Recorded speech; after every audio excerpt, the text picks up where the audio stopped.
يسعد لي مسا الطيبين. وصفتنا اليوم فتة الباذنجان التركي. شايفين المنظر؟ عن جد جربوها، وصفة تستحق التجربة وجدا خفيفة ولذيذة وسريعة. أول شي بنفوت على المطبخ بنكون عنا باذنجانتين شويناهم بالفرن أو شويناهم على الغاز أو على الفحم، مع كمان اختياري طبعا الفليفل المشوي. قطعناهم مربعات كبيرة أو حتى أصغر، وقليناهم مع زيت زيتون مثل ما شايفين بالصورة وملح، وتركناها على جنب ليسخنوا. حتى ها فيكن تقلوا الباذنجان بس حسيته مشوي أخف.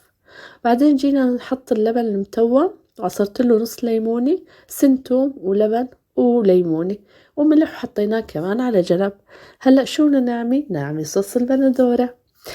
أول شي شو عملنا؟ قلينا البصلة، وقلينا مثل ما نكون شايفين اللحمة وملح وسبع بهارات أو بهار، وحطيت بندورة مقطعة. بس حسيت اللون طلع كاشف، نزلت له شوية مي، يعني مقدار معلقتين، وحطيت معلقتين دبس بندورة وعقد الصوص هيك كتير منيح مع اللحمة. وهيك صارت وصفتنا جاهزة. هلأ بدنا نطبقها سوا.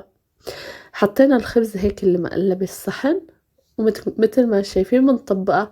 أنا حبيت إنه يكون الصوص فوق الخبز ليعطي طراوة للخبز. بتحبوا يعني تغيروا بالتطبيق، هذا الشي بيعود إلكم.